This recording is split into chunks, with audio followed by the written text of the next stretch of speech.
Welcome to E classmate class 12 math first exercise 13.2 probability NCERT book से। आज के video में हम डिस्कस करेंगे कि प्रायिकता का गुणन का नियम क्या है, मल्टीप्लिकेशन थ्योरम ऑफ प्रोबेबिलिटी, और देखेंगे स्वतंत्र घटनाएं क्या होती हैं, फिर अपवर्जी घटनाएं क्या होती हैं, और प्रॉब्लम सॉल्व करेंगे एक्सरसाइज 13.2 के प्रॉब्लम नंबर 1 से प्रॉब्लम नंबर 10 तक। तो चलिए शुरू करते हैं। तो प्रायिकता का जो गुणन का नियम है, मल्टीप्लिकेशन थ्योरम ऑन प्रोबेबिलिटी, तो आपको पता है पिछली बार हम पिछले एक्सरसाइज में क्या निकाल रहे थे, साप्रतिबंध प्रायिकता।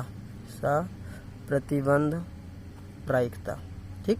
साप्रतिबंध प्रायिकता हम क्या निकालते हैं, जब कोई एक घटना हो जाती थी तो किसी दूसरे घटना के होने की प्रायिकता फाइंड करते थे। उसको कैसे फाइंड करते थे, probability of E upon F, यानी जब घटना जब पहले से घटित हो चुकी है तो घटना ई के घटने की प्रोबेबिलिटी हम फाइंड करते थे इस फार्मूले से, probability of E intersection F upon probability of F. Okay, ये क्या है, जब घटना पहले एफ घट चुकी है तब ई के घटने की प्रोबेबिलिटी निकालते थे। किसकी, ये जो ई है इसकी प्रोबेबिलिटी निकालते थे, जबकि यह पहले से घट चुका होता था।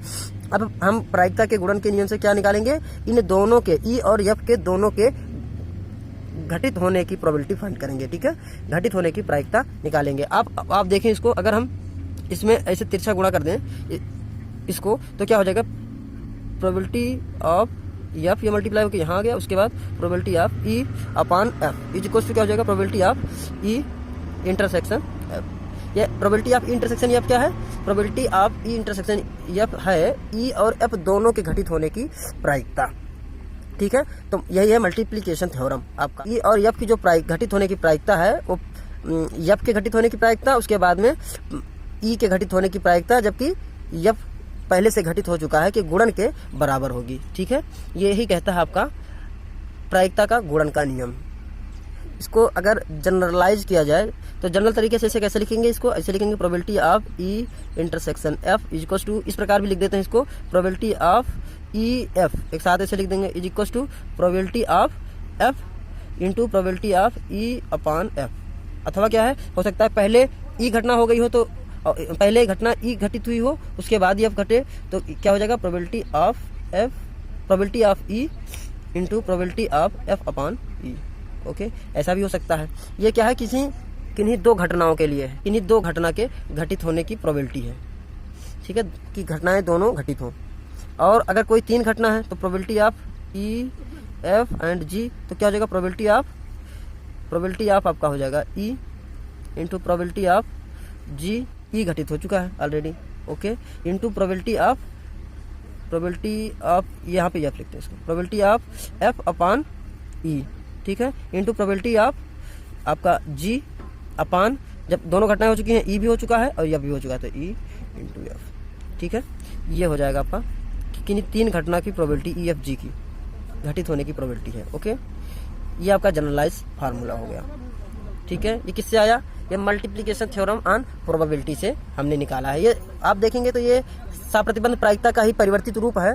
हम क्या करते थे इसमें, साप्रतिबंध प्रायिकता में कोई एक घटना पहले घट चुकी है तो दूसरे की घटने की प्रोबेबिलिटी फाइंड करते थे, लेकिन इस फार्मूले से हम क्या फाइंड करेंगे, दोनों घटनाओं के घटित होने की प्रोबेबिलिटी फाइंड करेंगे। ठीक है, अब देखेंगे स्वतंत्र घटनाएं यानी इंडिपेंडेंट इवेंट किसे कहते हैं। ऐसी घटनाएं जिसमें किसी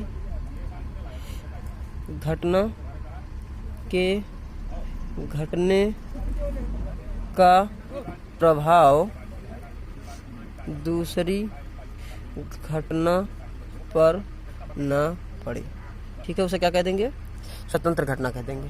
ठीक है, अब जानते हैं आपको कि प्रोबेबिलिटी ऑफ, अगर दो घटनाएं स्वतंत्र हैं तो क्या हो जाएगा, probability of E upon F equals to probability of E. Means क्या हो जाएगा, अब घटने, जैसे यह है probability of E upon F, यानी कि घटना यह पहले घट चुकी है तो फिर ई के घटने का जो प्रायिकता होगी वो प्रोबेबिलिटी ऑफ ई के बराबर होगी, यानी प्रायिकता ऑफ ई के बराबर होगी।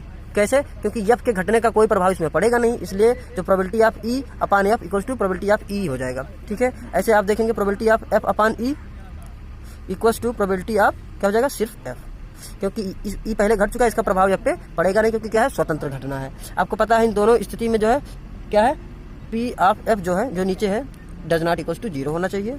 ठीक है, इसमें क्या है, ये आपका E probability of E does not equals to 0 होना चाहिए। ये दो कंडीशन है इसमें। तो स्वतंत्र घटना के लिए अगर हम ये वाला फार्मूला लिखें, आपका मल्टीप्लिकेशन थ्योरम वाला फार्मूला, तो कैसे दिखेगा ये मल्टीप्लिकेशन थ्योरम वाला फार्मूला आपको इस प्रकार देगा, probability of E F and G is equals to probability of E into probability of E F G को प्रोबेबिलिटी ऑफ ई हमने लिख दिया, probability of E F into E F upon E की जगह क्या लिखते हैं, probability of E F only, probability of E F हमने लिख दिया। और उसके बाद probability of G upon E F के सेम जगह पे क्या लिख देंगे, केवल जी, प्रोबेबिलिटी ऑफ जी, यानी probability of E F G equals to probability of E into probability of F into probability of G. आपका अगर आपको ये कह दिया गया कि ये स्वतंत्र घटना है तो आप सीधा ये फार्मूला आप लगा देंगे। ठीक है। अब आपसे कोई कहे कि आप चेक कीजिए कि ये दो कोई घटना दे दे, ये दोनों स्वतंत्र हैं कि नहीं स्वतंत्र है, तो इसके लिए कंडीशन आप क्या अप्लाई करेंगे, कंडीशन चेक करेंगे आप किन्हीं दो घटना के लिए। अगर किन्हीं दो घटना के लिए कह रहा है तो probability of E intersection F is equal to probability of E into probability of F, ये चेक कर लेंगे। अगर ये कंडीशन फुलफिल होती है तो क्या है, तो घटना स्वतंत्र होगी, स्वतंत्र। हाँ, ठीक है। अब अगर यहीं पे तीन कोई है, क्या तीन घटना है, ठीक है, ये दो घटना है, दो घटना के लिए हो गया आपका। अब अगर यहीं पे तीन घटना है, ठीक है, तो आपको क्या देखना है, probability of A B is equal to probability of A into probability of B. ये सारे कंडीशन फिल होने चाहिए, B C probability of B into probability of C, probability of A C probability of A into probability of C. Okay, ये तीनों होनी चाहिए, चौथा भी एक फुलफिल होना चाहिए, probability of A B and C is equal to probability of A into probability of B into probability of सी।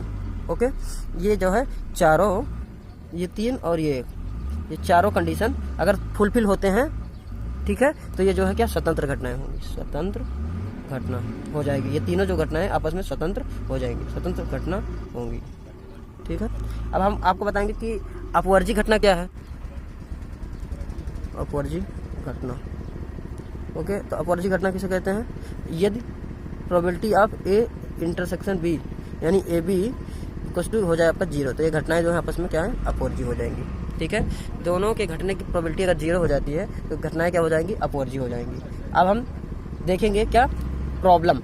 अब एक्सरसाइज हम चालू करेंगे, एक्सरसाइज 13.2 के प्रॉब्लम नंबर 1 देखेंगे। प्रॉब्लम नंबर 1 क्या, प्रॉब्लम नंबर फर्स्ट कह रहा है यदि P of A equal to 3/5 दिया हुआ है, पी ऑफ बी दिया हुआ है 1/5 और ए बी स्वतंत्र घटना, ये कह दिया गया ए बी स्वतंत्र घटना है। ठीक है, तो probability of A intersection B हमें फाइंड करना है, यानी ए और बी के दोनों घटित होने की संभावना या प्रायिकता हमें फाइंड करनी है।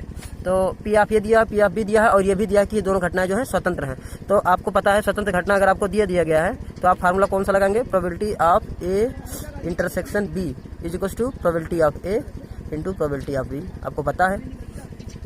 ठीक है, तो आपका सिंपल फार्मूला क्या था, बी बाई ए होता था। ठीक है, तो probability of A into probability B by A. अब बी बाई ए को क्या हो जाएगा, प्रोबेबिलिटी ऑफ केवल बी हो जाएगा, क्यों, क्योंकि ये दोनों स्वतंत्र घटना है, ये भी स्वतंत्र घटना, तो ये के घटने का कोई प्रभाव बी पे पड़ेगा नहीं, तो सीधा सीधा इसका वैल्यू पुट कर देंगे 3/5 इंटू 1/5, तो इक्वल टू हो जाएगा 3 × 3/5 25, आपका ये हो जाएगा आंसर। अब देखेंगे problem number second. Problem number second क्या कहते हैं, प्रॉब्लम नंबर सेकंड में है कि 52 पत्तों की एक गड्डी में से यादृच्छा बिना प्रतिस्थापित किए गए 2 पत्ते निकाले गए, दोनों पत्तों के काले रंग का होने की प्रायिकता ज्ञात कीजिए। दोनों पत्ते काले रंग के हों, इसकी प्रायिकता फाइंड करने को कहा गया। देखेंगे इसमें आपको पता है कि ताश के पत्ते में कितने होते हैं, 52 पत्ते होते हैं, तो प्रतिशत समष्टि में कितने हो जाएंगे आपके, 52 हो जाएंगे। अब घटना ई मानते हैं, पहली काली पत्ती निकलना।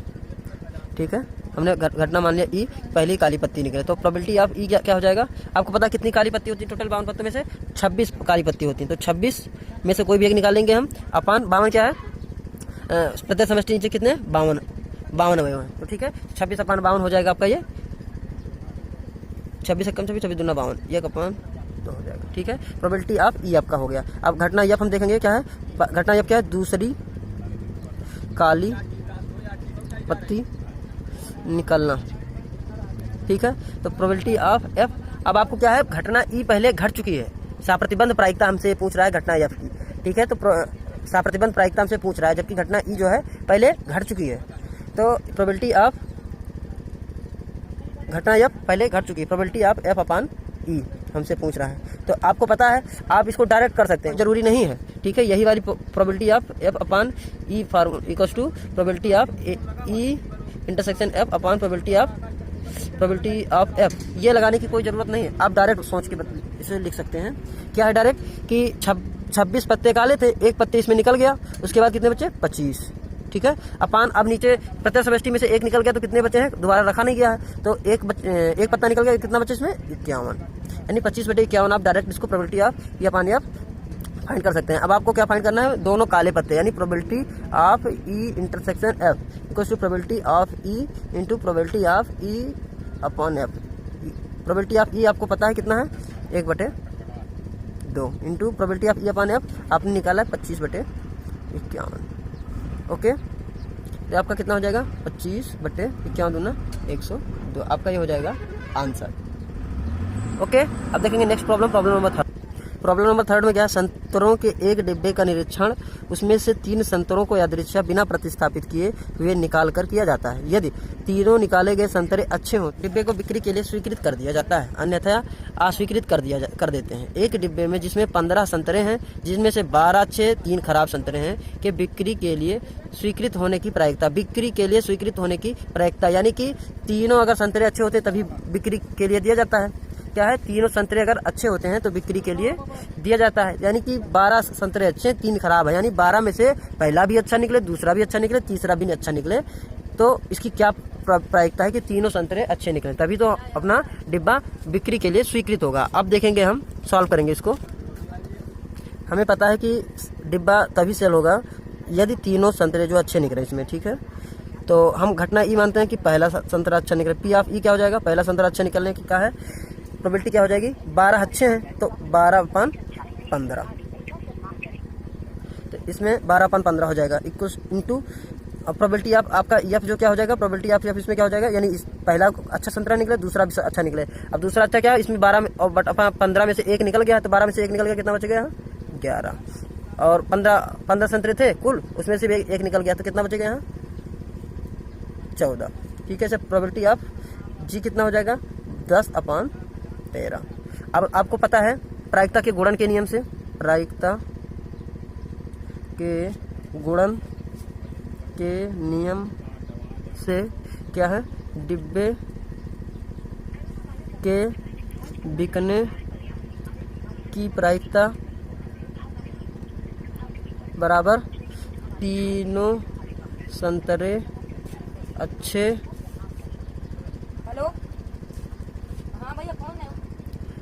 तीनों संतरे अच्छे निकलने की प्रायिकता।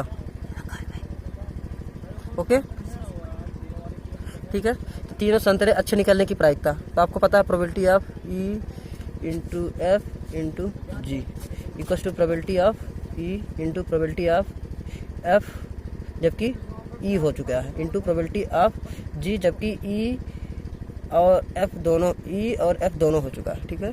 तो प्रोबेबिलिटी ऑफ ई कितना है आपका, प्रोबेबिलिटी ऑफ ई है 12/15 into probability of E F, अब जबकि ई हो चुका है आपका है 11/14 इंटू प्रोबेबिलिटी ऑफ जी जबकि एफ और ई दोनों हो चुका है आपका है 10/13। ऐसे सॉल्व करेंगे तो हो जाएगा 5 3 15, 5 दूनी 10, 3 एकम 3, 3 चौ 12, ठीक है, 2 एकम 2, 2 सत्ते 14, तो आपका हो जाएगा 11 चौ 44 बटे 13 सत्ते 91, ये हो जाएगा आपका आंसर। ये जो प्रोबेबिलिटी आई है, एक इसकी प्रोबेबिलिटी आई है तीनों संतरे अच्छे निकलने की प्रोबेबिलिटी, या फिर कहें तो वो जो संतरे का डिब्बा है उसके बिकने की जो है प्रायिकता आई है। देखेंगे प्रॉब्लम नंबर 4। एक न्याय सिक्का और एक अभिनत पासा, एक सिक्का और एक अभिनत पासे को उछाला गया।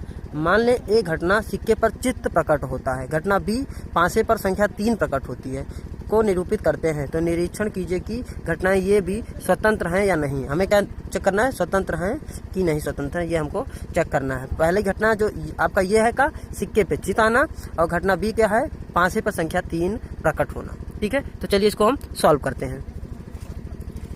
अब इसमें हम आपको बनाएं तो प्रतिदर समष्टि क्या बन जाएगा, प्रतिदर समष्टि लिखेंगे सॉल्व। प्रत्यक्ष समष्टि यस में क्या हो जाएगा, एक सिक्का और एक पासा उछाला गया, तो हो सकता है एक आ जाए पासे पे, दूसरे और सिक्के पे क्या आ जाए, हेड आ जाए, या फिर एक आए उस पे पासे पे और सिक्के पे टेल आ जाए। ऐसे आपका हो जाएगा 2 कामा एच 2 कामा टी, ऐसे आपका हो जाएगा 3 कामा एच 3 कामा टी, 4 कामा एच 4 कामा टी, 5 कामा एच, उसके बाद में आपको हो जाएगा 5 कामा टी, 6 कामा एच 6 कामा टी। ओके, इसमें कुल कितने अवयव हो गए, 12 होंगे, 1 2 3 4 5 6 7 8 9 10 11 12। ठीक है, प्रत्यक्ष समष्टि में कुल कितने में 12 अवयव हैं। अब घटना ए लिखेंगे। घटना ए में क्या कहा गया है, घटना ए में है कि सिक्के पर चित्त प्रकट होना, सिक्के पे चित्त फॉर टेल, आपको बताया था हमने, चित्त फॉर टेल। टेल कितने में आता है, एक 1 कामा टी आएगा, फिर 2 कामा टी आ जाएगा, फिर आ जाएगा आपका 3 comma T, 4 comma T, 5 comma T and 6 comma T.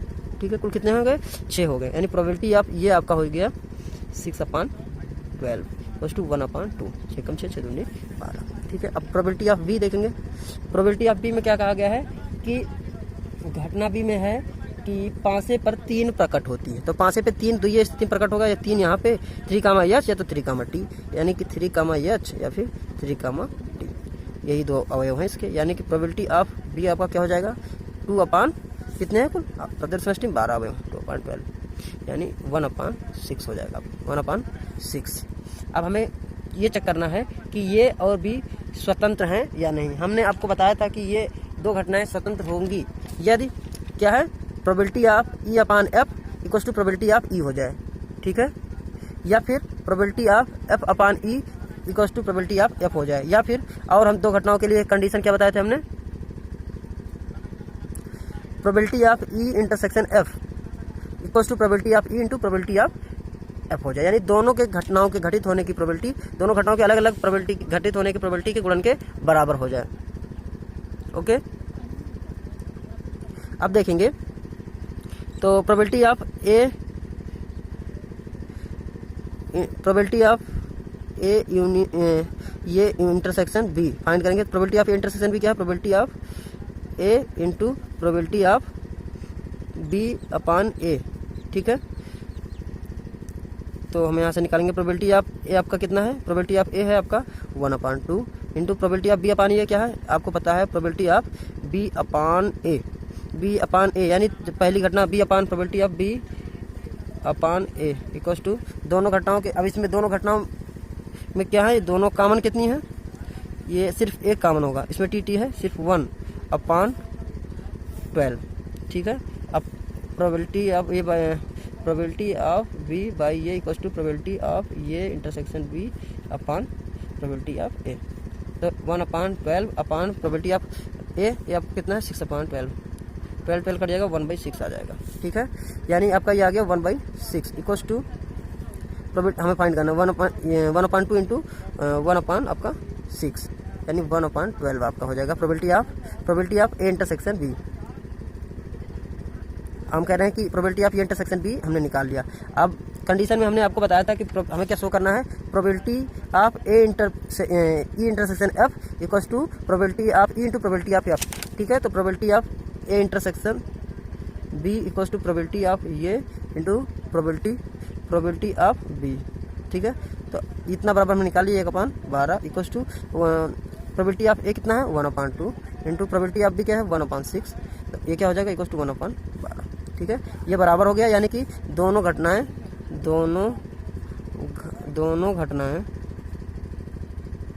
स्वतंत्र हैं।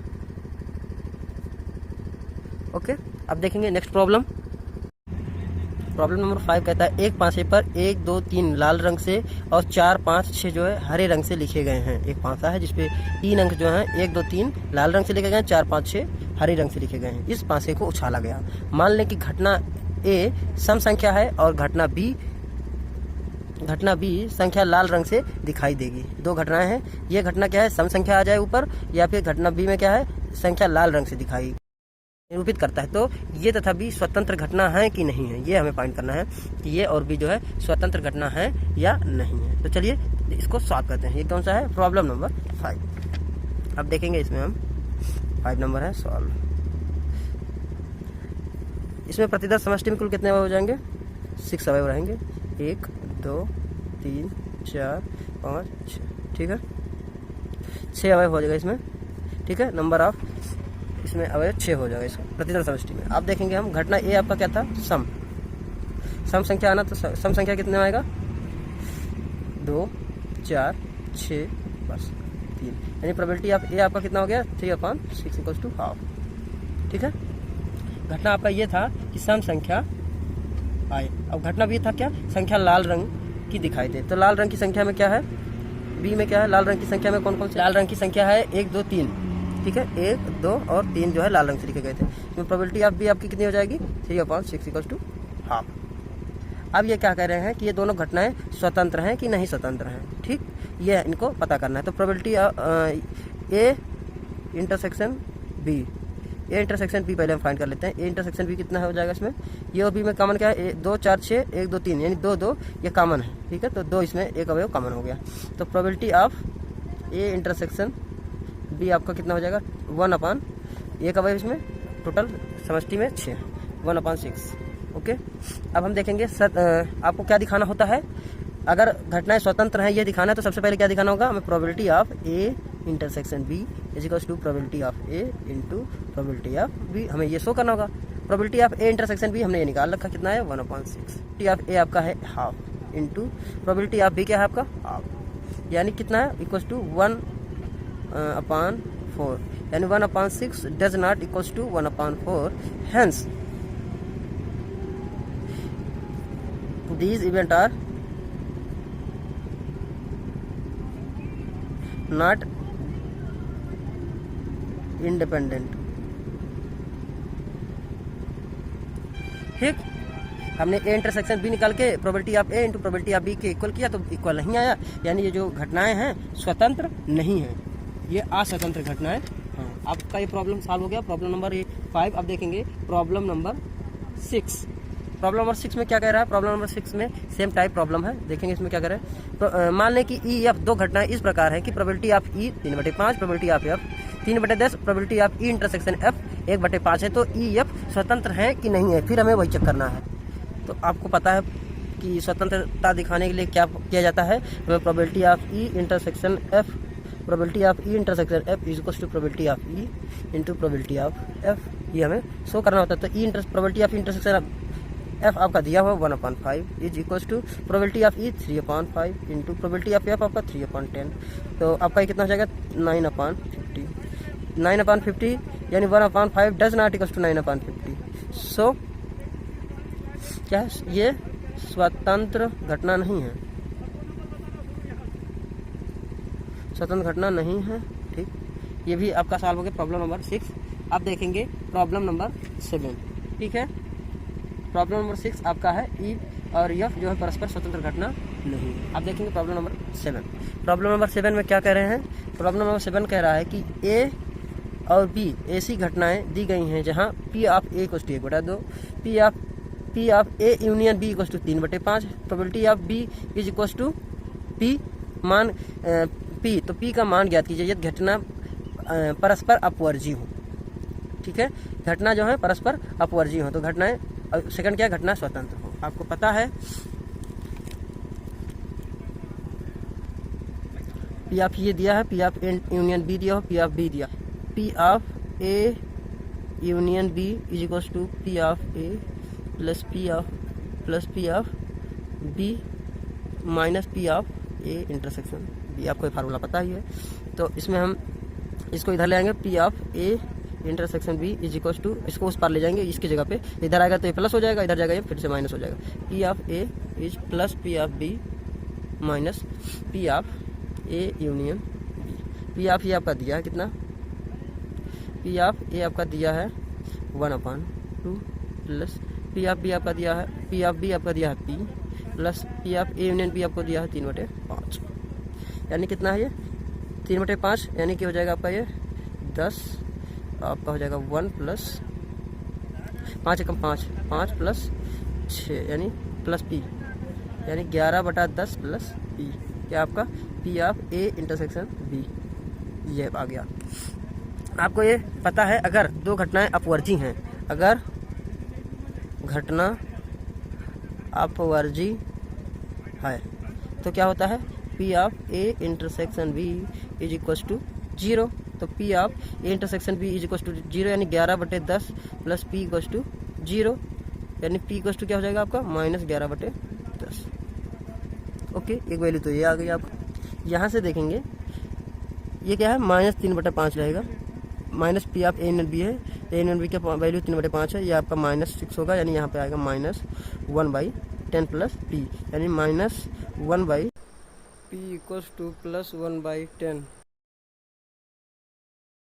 सेकेंड में क्या कह रहा है, सेकेंड में आपका कह रहा है कि अगर स्वतंत्र हो तो स्वतंत्रता के लिए आपको पता है P of A intersection B equals to P of A into P of B. P of A intersection B की वैल्यू हमने निकाली है कहीं से, कहाँ है ये, -1/10 plus P is equals to probability of A half into probability of B into P आपका हो जाएगा। ओके, यानी कि हाफ पी प्लस पी, इधर है पी माइनस हाफ पी, इधर से ले आए इधर, तो और इसको लेके 1/10 को इधर ले जाएंगे -1/10 यानी कि पी में से हाफ पी निकल जाएगा, आपका बचेगा हाफ पी इक्वल्स टू -1/10 यानी हाफ पी, तो यानी पी इक्वल्स टू हो जाएगा आपका -1/5।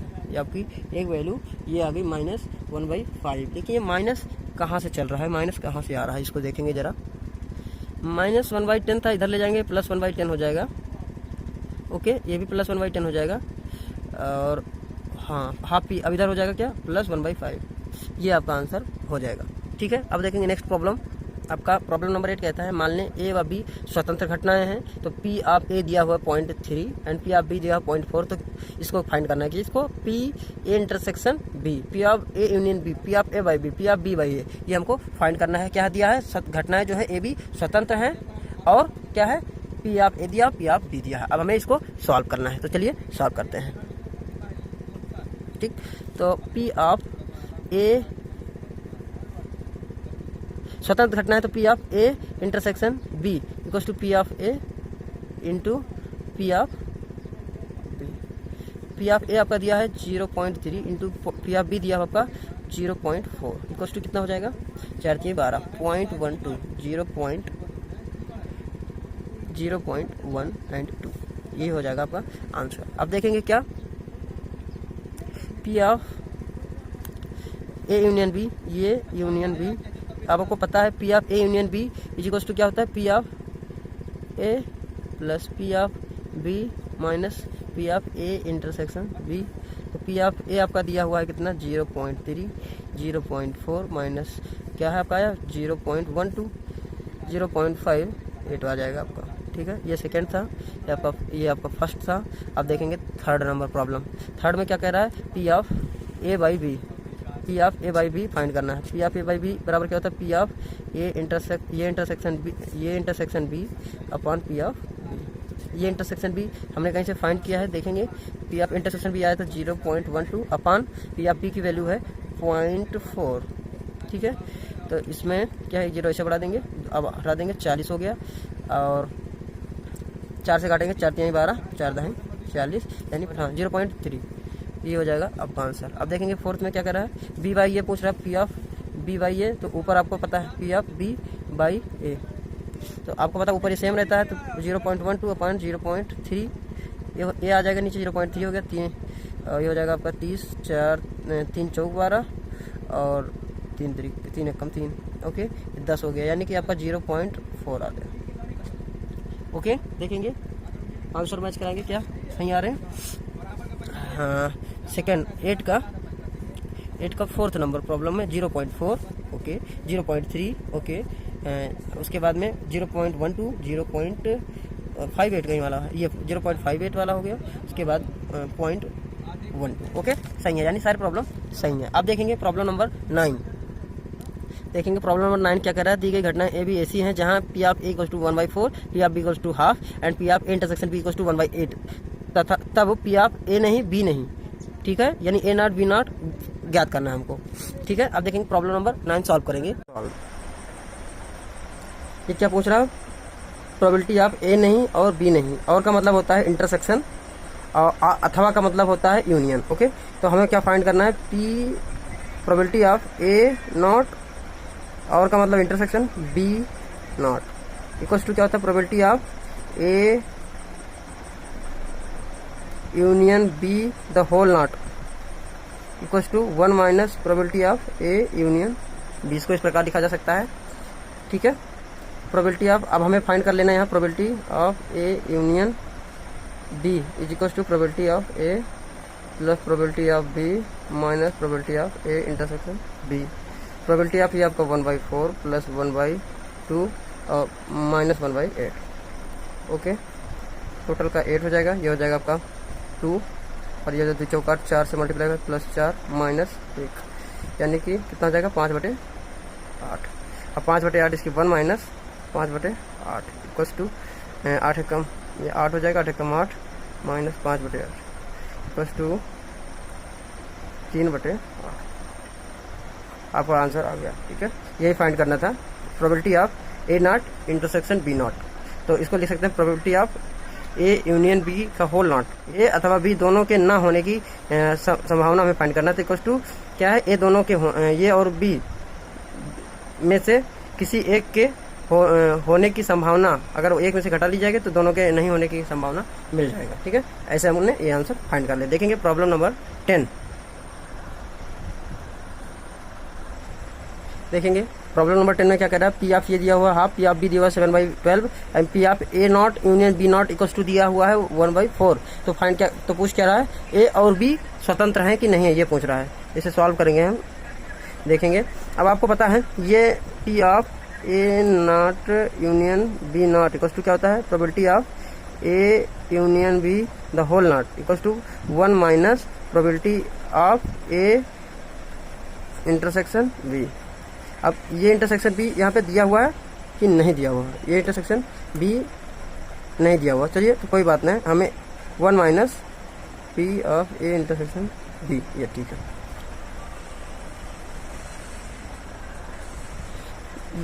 Probability of A not union B not, A दिया हुआ कितना 1/4। अब यहाँ से हम probability of A intersection B find कर लेंगे। Probability of A intersection B equals to क्या हो जाएगा, इधर इसको इधर लाए, इसको इधर जाएंगे, 1 माइनस 1/4 इक्वल्स टू 3/4 आ जाएगा। आपका probability of A intersection B आ गया 3/4।